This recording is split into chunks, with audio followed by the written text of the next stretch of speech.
Ready. 3, 2, 1. Our little experiment concerns testing the nature and the limitations of the human psyche. Is everybody ready? Let's do it.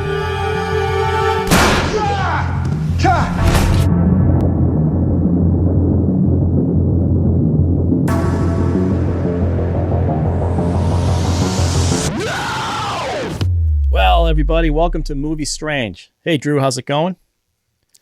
It's going. How are you doing, Ralph? I'm fine. I ask because why don't you show the viewers your hand, just so they know if you've had. Okay. Drew is having cat issues, and the cat is tearing his hands up. I'm sorry, Drew. Yeah, it's not cool. She's been my buddy for 7 years, and we got a kitten, and she's like, I have to kill it. And I'm like, please don't do that. Then she's like, I have to kill you, and it's not cool. Not cool at all. All right, well, if you start I'll getting let you dizzy, know if I need to do a. Yeah, I'll let you know if I need to do a dressing change. Yeah. All right, so I mean, there's a straight horror movie hole in my. Yeah, it's insane because it happened 2 weeks ago too. We keep doing the show and you keep getting scratched. Might be it us. Wasn't as bad as the last time. All right. Well, let's remind everybody the last time. These are the words that I ended up picking: study, conditioning, absolute control. And that movie is what, Drew? That movie is 2009's The Killing Room, directed by Jonathan Liebesbaum, starring a number of familiar faces and people all that I familiar. especially like Chloe Sevigny and Peter Stormare. Who's that guy second from the left? That's good stuff. In this poster. It's Nick I think Cannon. that's Nick Cannon, the former host of America's Got Talent. Here's the thing. He's actually really good. He's not bad. He's really good. Not bad. Yeah, not he's bad. good. All right.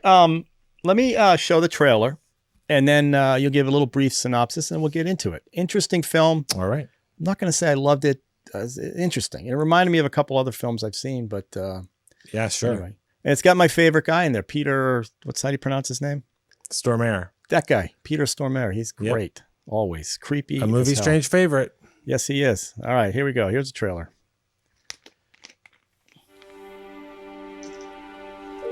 Your evaluation here today, it's pretty simple. Ready. 3, 2, 1. Mark. All of this happens in that room. Initiating phase 1. All personnel vacate for incoming candidate. These tapes do not exist. This room does not exist. Morning, everybody. Our little experiment concerns testing the nature and the limitations of the human psyche. Is everybody ready? Let's do it.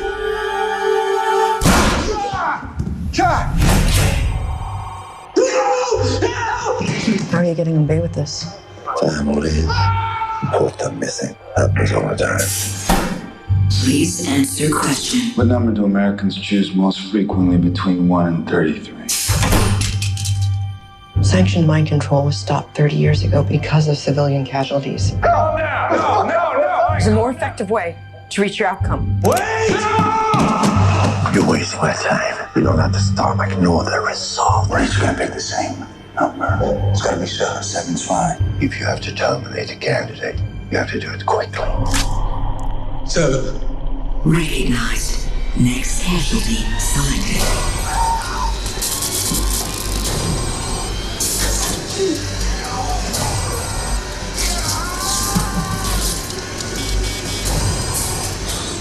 Security breach. KR-13 security breach.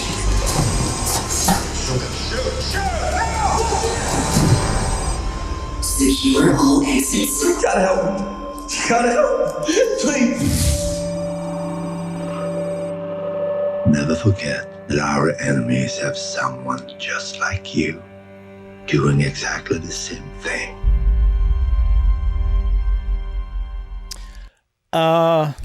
Interesting shows trailer. a lot. Wow.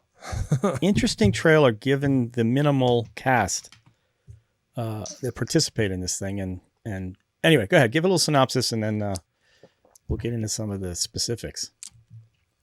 Well, it is a little movie. It's I guess you could call it a bottle movie, where everything essentially takes place at and around a single location.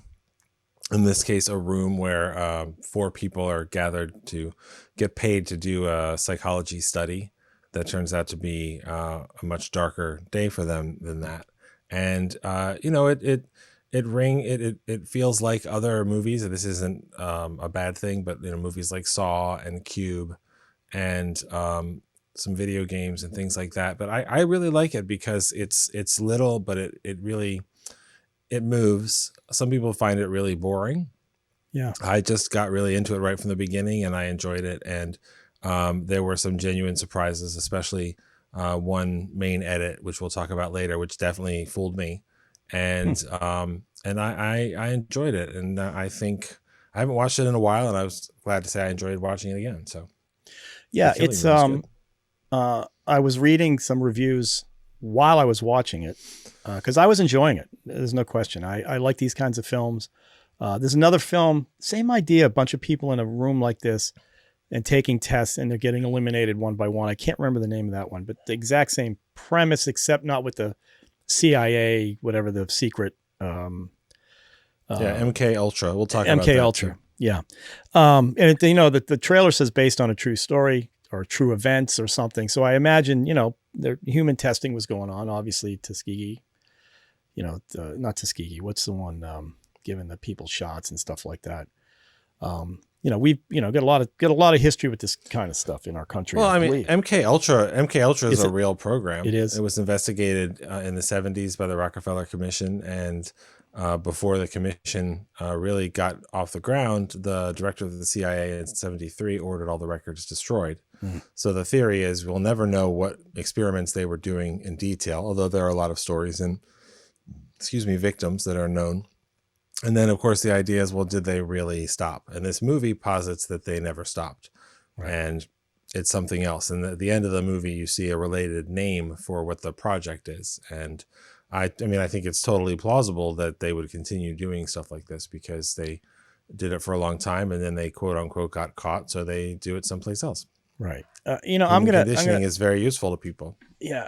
Do we want to spoil what I guess we can, this came out in 2009. Yeah, we can spoil it. We could talk about it. Yeah. So, I'm bringing this up because on my way home from Pennsylvania, and this movie, I saw this after I got home. So I drove home from Pennsylvania on Sunday and watched this on Monday night. And I happened to go by the Flight 93 memorial that's in Pennsylvania. Yep. I haven't seen that. I'd like to go one day. It is extremely moving. Okay. It's sparse. Yeah. It's large, but sparse. I'll just put it that way. And this movie is hinting that this program is creating people to go out and defend us against terrorists. And ultimately, right.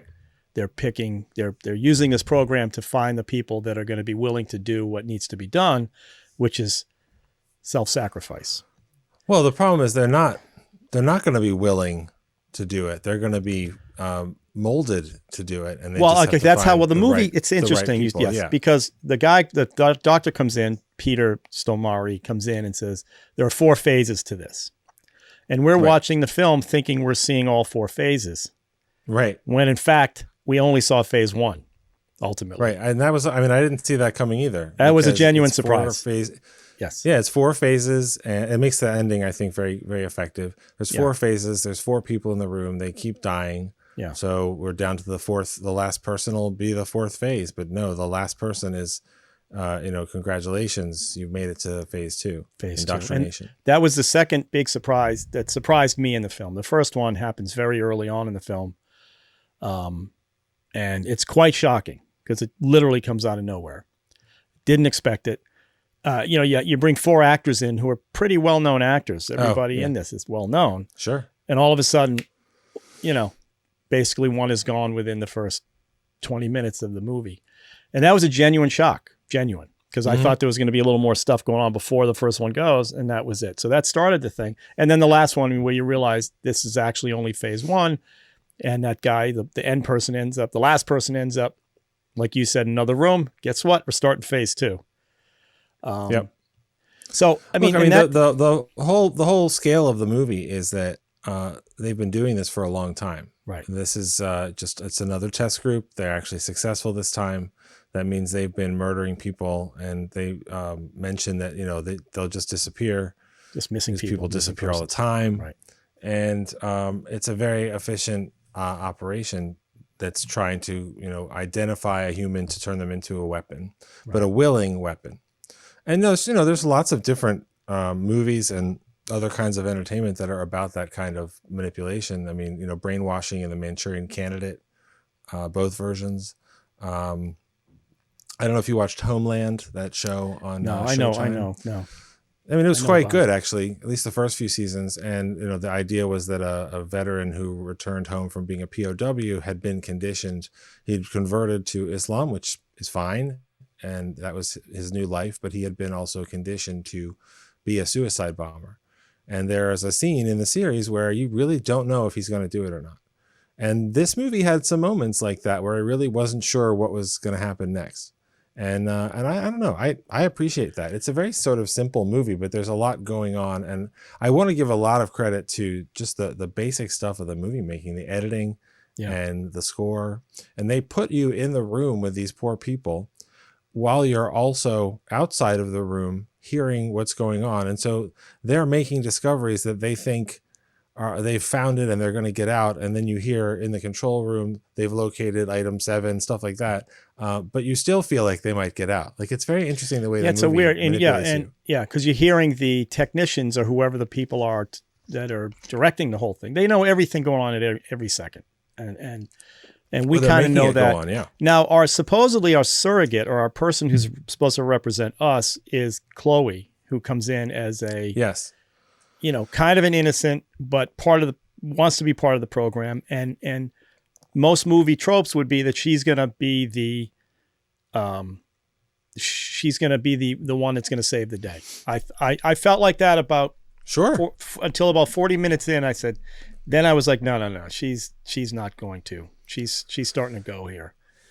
Well, you're not really sure who the hero is at different points in the movie and who you're supposed to root for. I mean, they're obviously they are victims of what's going on, but I don't know that after a while I feel like there's no hope for them, which is true in a way, including for Nick Cannon's character. But she's the one that you really hope will do the right thing, and that was the edit I talked about before, where she steals a key and she sneaks down and she lets them out and she runs off with them. And then bam, it cuts back. She's still looking at them through the window and she didn't make that decision. Right. And the fact that she even considered it makes her potentially a failure and not to join the program. And Peter Stormare is about to execute her. And then she says, I know what you're doing. Right. And she has a better way to do it. Like the goal of it. But I don't know what her better way is. I don't know either. I mean, the goal is apoptosis. Apoptosis, they describe it a little. It's a real thing. They describe it a little bit in the movie. Their description is basically that there are cells in the body that will realize that they need to die to save the whole body. Mm-hmm. So it's like the cells don't have a consciousness and a decision, but the mechanics of it is that they die so that the rest of the body and the rest of the cells can live. And so that's what they're doing. They're trying to create willing suicide bombers, but instead of promising them virgins, they're conditioning them. And the MK Ultra program is decades of experimenting on people with and without their knowledge, and dosing them with LSD and all sorts of horrific stuff, and a long tradition of unethical experimentation. So the movie it's interesting because it's from 2009. It could have been 1979, could be today. But it was, think about that. 2009 was only 8 years from 2011, 9/11. At the end, they do show that. They do show that that's what they're doing. Yeah, that's true. So that's fresh in there. And I guess this is Sundance. I saw that in the trailer. It was a Sundance selection. So people thought highly of it. And I don't know how early, like these actors, Timothy Hutton, of course, has been around forever. So, it's fun to see him in there. And he played it. I thought his character was, you weren't quite sure whether he was part of it or not. Even Nick Cannon, right to the end, still felt like he was part of it. Mm-hmm. But I tell you the one that the kill that bothered me the most, there was the shocking one, and it's when they gas the guys. Clea Duvall, yeah. Yeah, they get, well, no, that's the first one, which we're about to see behind me, I think. Maybe. Yeah, which is behind you. Yeah. When they gas them, after they don't answer, they come up with that plan to answer that question about a number between 1 and 33, right? And if they don't get it right, one of them's going to die. But what The they do is 33, starring Lou Diamond Phillips. there you go. There you go. Go past. Oh, that wasn't our show. Another show. And they come up with this plan that they're all going to have the same answer, except Nick Cannon changes his to 17 instead of 7, and they gas them all. And then they and so the character that's up in the window, now she's caught up because we're seeing it's the editing in this is strange because when she comes in, stuff has already happened. She's watching a recording of what already happened. Then she catches up that's live. That's one of the reveals of the movie. It's not like really shocking, but it's effectively done, which is that she's there for a job interview and he's like, I want you to listen to this recording. It happened in this room. They're sitting in the gallery, overlooking. They're overlooking the room. Or a police interrogation room. It's one-way glass, that sort of thing. I want you to react to it. I want to watch you listen to this and react to this. It's part of him screening her to join him in the program. Right. And then about halfway through the movie, they gas everybody, like you said, and then they clear the room, and then they turn them in, and they go, "Okay, well now what you were listening to was from this morning. Now let's do the second part of the experiment." Right. Which we think is phase 2, I guess. Right. Yeah. And it's pretty effective because she's like, "Oh wait, this is not what I thought was happening," but it almost doesn't matter because what she heard happening was already horrible, and she was still there. That's a lot of what her character is will you stay there? Will you still do it? Yeah. And her moment of weakness is, I thought about saving these people, what should have been a moment of strength. And so, but in this context, it's also about what the program does to people. Yeah. So, yeah. And that's, they tricked us with that one because we thought she was helping them. Mm-hmm. But even then I'm like, well, what's the point? What's the point? Everybody knows what's going to happen. They're all going to die anyway. No, she's going to die. So they tricked us into thinking that she was doing something heroic. We were buying into it, still knowing she probably wasn't going to make it. And then they flipped it on us anyway. And that was that ultimately was her change in the film. That now she's all in. Yeah, her fantasy is of apoptosis. Her fantasy is of sacrificing herself to save other people. Right. Except it wouldn't really save anyone, so she'd never be a good candidate for this experiment. But she gets it, and that saved her own life. Even as she, in theory, she's. If that happened in 2009, she's still there. She's still running tests on people. She's still. Well, I think she takes it over. Yeah, that's what it felt like. Because this is about her, Peter Stormare finding an heir. Right. He talks about how he defected 20 years earlier, and he's got one of those foreign accents that you could decide he's from Scandinavia, he's from Russia, he's from somewhere in Eastern Europe, and he's very effective in that role as well. So yeah. Yeah, I liked it. I didn't love it. I liked it. And it was shocking in places that kept me interested. And I like mysteries like this anyway. I was willing to hang to the end. I wanted to know what the hell was going on. And I was not bored. What's going on. I don't know why people think it's a boring film. I don't think it's boring at all. I think it's slightly predictable. I kind of, you kind of catch on, except they pull the rug out and you find out it's phase 2 and you go, holy shit. Oh my God, this guy's in it's a really great ending. Yeah. It's a really great ending. Yeah. It's very and then they do that. They They do some voiceover at the end as his credits are going. There's some other voiceover that kind of continues with the post exposition at this point. The which voice makes it even creepier. It kept it things. Yeah. It kept it super creepy. Well, that voice is called Mother. And no, he's Mother. Basically, he's Mother. No, I thought he's operations. No, he's Mother. They kept saying Mother's in the room now, right? But yes, it is creepy to hear those voices, knowing that they're all around. That they knew everything going on. Every time our guys think they're getting out, they're just not. They're not. If they do get out, they gas them and bring them back in. Right, and that there are whole teams of people who don't have a problem doing this. Right. This is just their job. Right. Like the guys that walk into the room and drop off a dead body and then just look at him. Yeah. And look at Nick Cannon. They're not even looking at him to dare him. They're just looking at him like, we're working. Okay, bye. And it's really very chilling.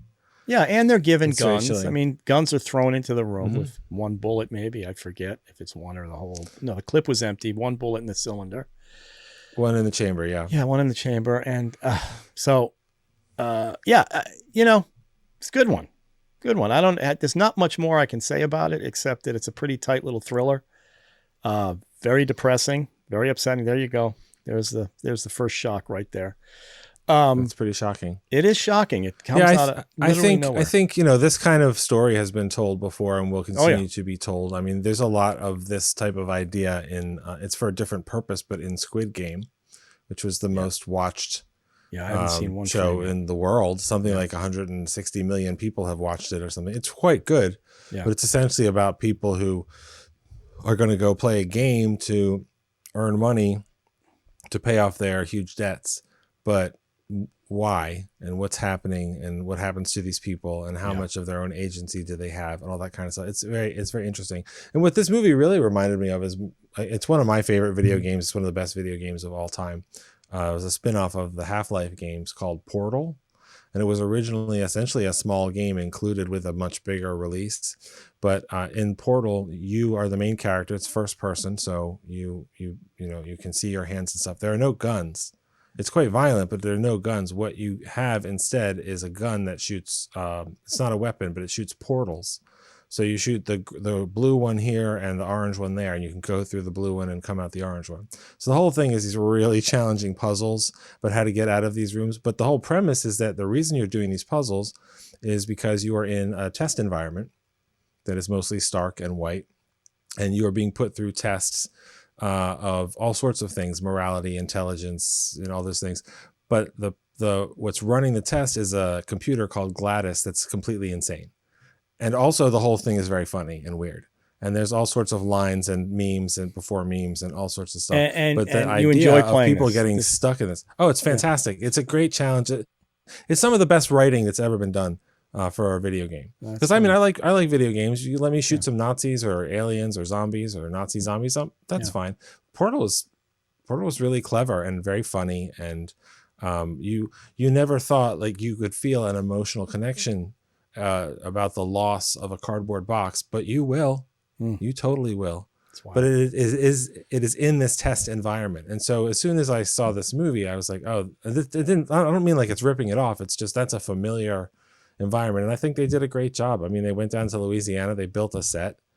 I totally believe, the reality of this room and what they're doing to people in it. And it was pretty cool. Yeah, it was good. Pretty cool. Another thing that happened watching this and now watching any film, because we're recording this the week after Alec Baldwin's mess up there in New Mexico with the guns, right?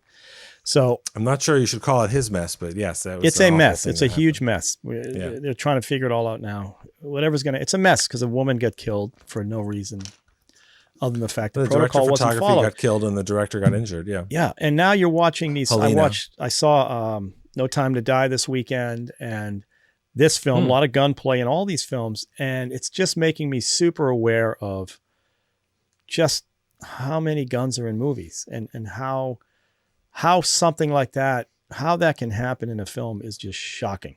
What happened in New Mexico. I think that the trick is that you don't really think about it. And there's actually been some of this sort of stuff in the news in recent weeks because of the IATSE potential strike that was going to happen October 18th. There's some conditions, and now they have a temporary agreement that may or may not survive the vote of the whole membership. So I don't know exactly what's going to happen. I mean, odds are it will go through, but everybody on a movie set, even if you think it's the coolest job or whatever, they should be as professional as anyone else. And so there are people who their entire career is movies with guns, and the armorers and the professionals.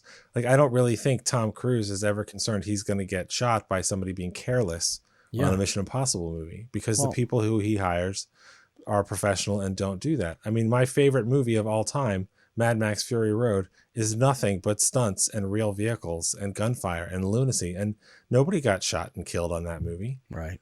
And then when you hear stories of like, oh, a stunt woman, she got killed on a motorcycle. Well, she wasn't a stunt rider. She was a motorcycle racer, and she should have never been put in that position where she was allowed to do there's always explanations. And that's, I think, what's going to happen in this case. You're going to discover that somebody who was supposed to be responsible wasn't responsible. And all these crazy stories don't even have to be true. Like they were plinking. They were shooting real ammo, in between shots just while they were waiting around, and somebody left a bullet in the gun. That just sounds ridiculous. It might be true, but it sounds ridiculous because whatever happened is just much simpler and it's awful. Well, remember 2 years ago when that poor woman got killed up on the train trestle bridge because they didn't clear that. I know people that worked on that show. Yeah, it's awful. Yeah. Yeah. So that director, I It's think, awful. even went to jail, maybe. I don't know if he went to jail, but he definitely got, and something's going to happen. This is Alec Baldwin's production company. But my point is, it just made me realize how many guns are in films. And you're right. What's going to come out is there was a problem on the set. The producers, everybody was tired. All this stuff's coming out that the union was having trouble and they brought replacements in. Whatever. Ultimately, someone got killed on the set. And you look at these films, Right. and it blows my mind how many. Now I'm never ever going to be able to watch a film with guns in and not think about what happened. And I should have. Happened to Brandon Lee how many years ago?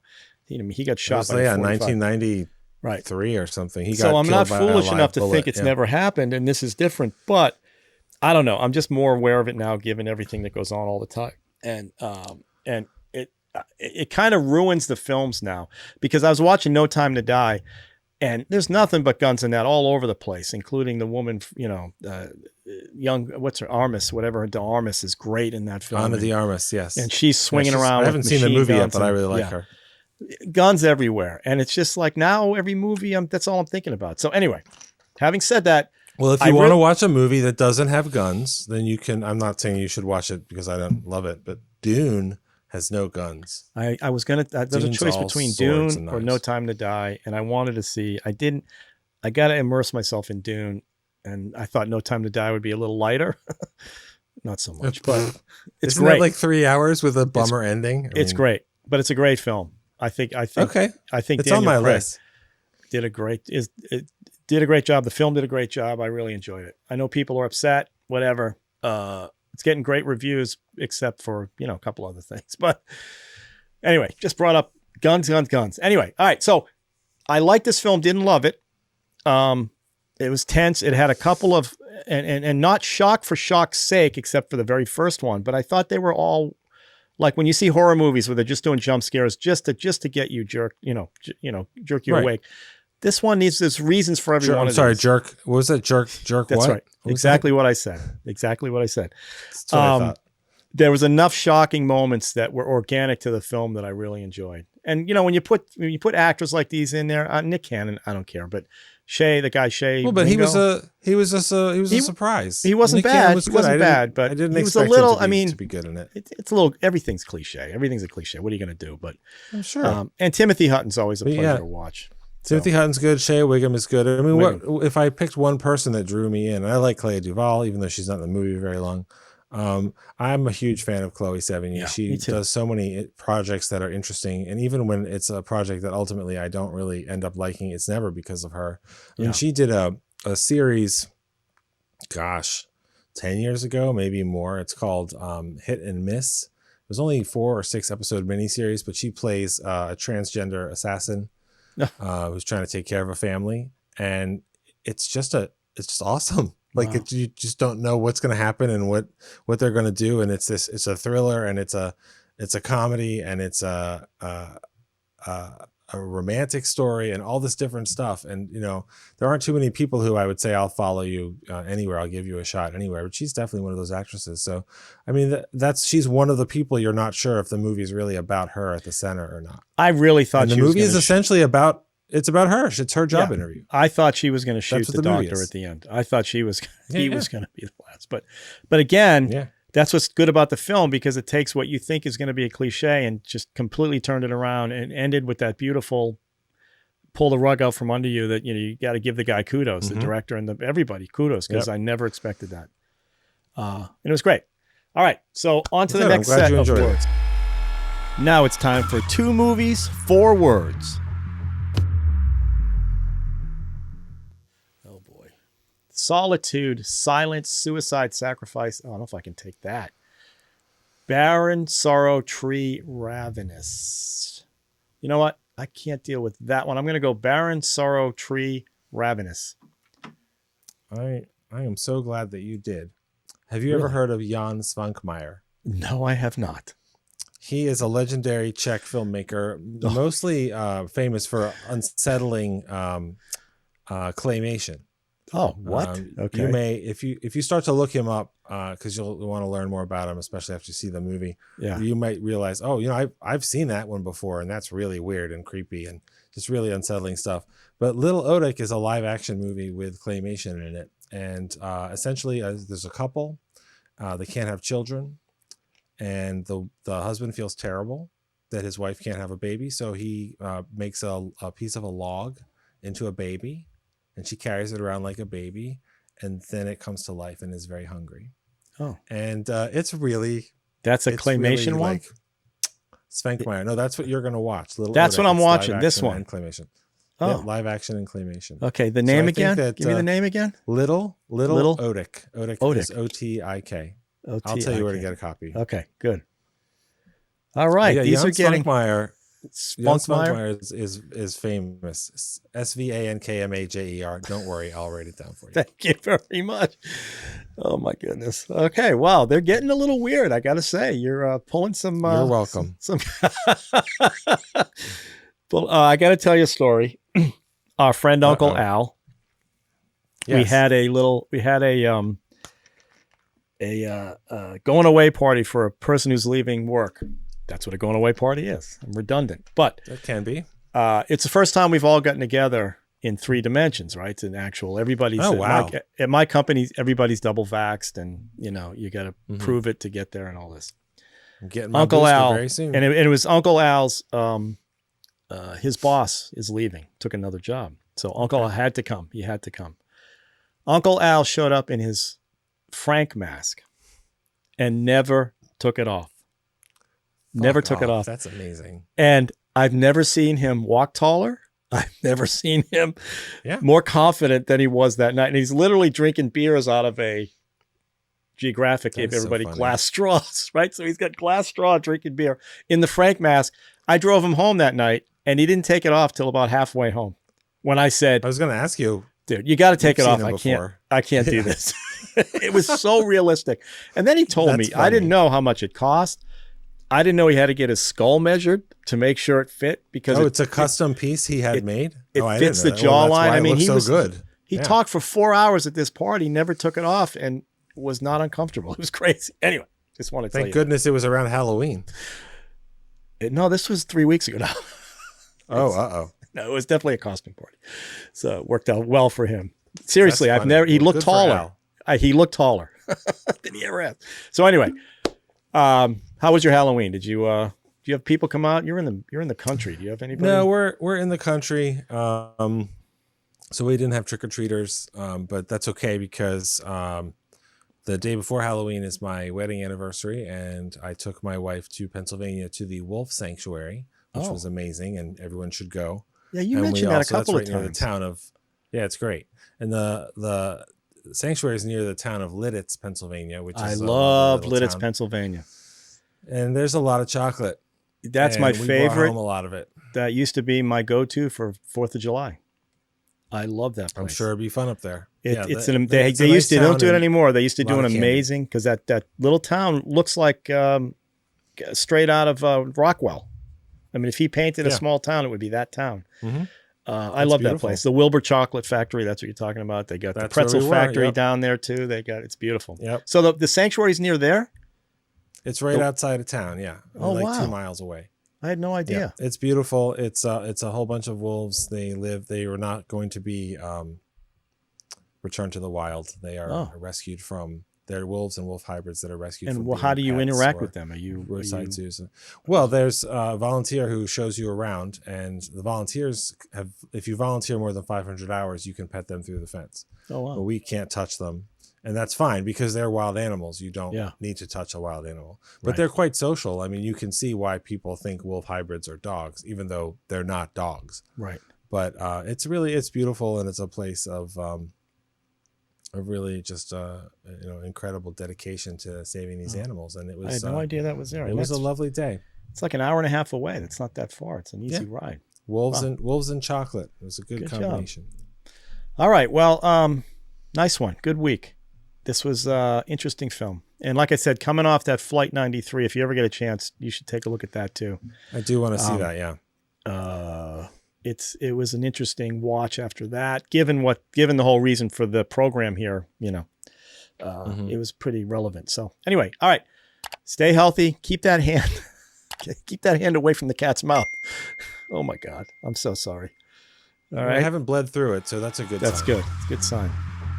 All right, have a good week. Stay safe, and we'll see you. You too. We'll see you for Keep my hand out of cat's Odic. mouth. Yeah, keep your hands out of his mouth. Little Odic. Yeah. Little Odic. Can't wait. All right, Drew. Have a good one. You too. Bye bye. See